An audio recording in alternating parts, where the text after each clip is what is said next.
പ്രേക്ഷകർക്കിടയിലേക്ക് തങ്ങളുടെ കഴിഞ്ഞ കാലത്തെ ഓർമ്മപ്പെടുത്തിക്കൊണ്ടെത്തിയ ചിത്രമാണ് 96. വിജയ് സേതുപതിയും തൃഷ കൃഷ്ണനും പ്രധാന കഥാപാത്രങ്ങളെ അവതരിപ്പിച്ച ചിത്രം മികച്ച വിജയമാണ് നേടിയത്. ഇന്നും ആരാധകരേറെയുള്ള ചിത്രം ഇരുവരുടെയും കരിയറിലെ പ്രധാന നാഴികക്കല്ലായിരുന്നു. ഇപ്പോഴത്തെ 96മായി ബന്ധപ്പെട്ട നിർണായക വെളിപ്പെടുത്തൽ നടത്തിയിരിക്കുകയാണ് സംവിധായകൻ പ്രേംകുമാർ. ചിത്രം ആദ്യം ബോളിവുഡിൽ നിർമ്മിക്കാനായിരുന്നു തീരുമാനിച്ചിരുന്നതെന്നാണ് സംവിധായകൻ പറയുന്നത്. ബോളിവുഡിൽ അഭിഷേക് ബച്ചനെയായിരുന്നു നായകനാക്കാൻ ഉദ്ദേശിച്ചതെന്നും സംവിധായകൻ പറയുന്നു. സംവിധായകന്റെ വാക്കുകൾ ഇങ്ങനെയാണ്: 96 ആദ്യം ബോളിവുഡിൽ ചെയ്യാനായിരുന്നു ഉദ്ദേശിച്ചത്. എനിക്ക് അഭിഷേക് ബച്ചനെ നായകനാക്കണമെന്നായിരുന്നു ആഗ്രഹം. എന്നാൽ എനിക്ക് അതിനുള്ള ബന്ധങ്ങളില്ലായിരുന്നു. എന്റെ അച്ഛൻ വളർന്നത് വടക്കേ ഇന്ത്യയിലായതിനാൽ തന്നെ ഹിന്ദി നന്നായി അറിയാമായിരുന്നു. അതുകൊണ്ട് തന്നെ കുട്ടിക്കാലത്ത് ഞാൻ ഹിന്ദി സിനിമകളാണ് നിരന്തരം കണ്ടിരുന്നത്. നസറുദ്ദീൻ ഷായാണ് എന്റെ പ്രിയപ്പെട്ട നടൻ. എന്നാൽ ഇപ്പോൾ ഞാനൊരു ഹിന്ദി തിരക്കഥ പൂർത്തിയാക്കിയിട്ടുണ്ട്. എനിക്ക് ഹിന്ദി സിനിമയോടുള്ള ഇഷ്ടത്തിന് കാരണം വലിയ സ്കെയിലിനപ്പുറം വ്യത്യസ്തമായ കാഴ്ചക്കാരാണെന്നും പ്രേംകുമാർ പറഞ്ഞുവെച്ചു. 96ന് ശേഷം പ്രേംകുമാർ സംവിധാനം ചെയ്ത മെയ്യഴകനും മികച്ച വിജയം നേടിയിരുന്നു. അരവിന്ദ് സ്വാമി, കാർത്തി എന്നിവർ പ്രധാന കഥാപാത്രങ്ങളെ അവതരിപ്പിച്ച ചിത്രം സാഹോദര്യത്തിന്റെ കഥ പറയുന്നതായിരുന്നു.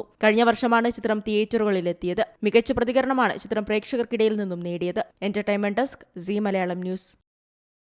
ഏറ്റവും പുതിയ വാർത്തകളും വിശേഷങ്ങളും വിരൽത്തുമ്പിലറിയാൻ സീ മലയാളം ന്യൂസ് എല്ലാ ഡിജിറ്റൽ പ്ലാറ്റ്ഫോമുകളിലും ലഭ്യം.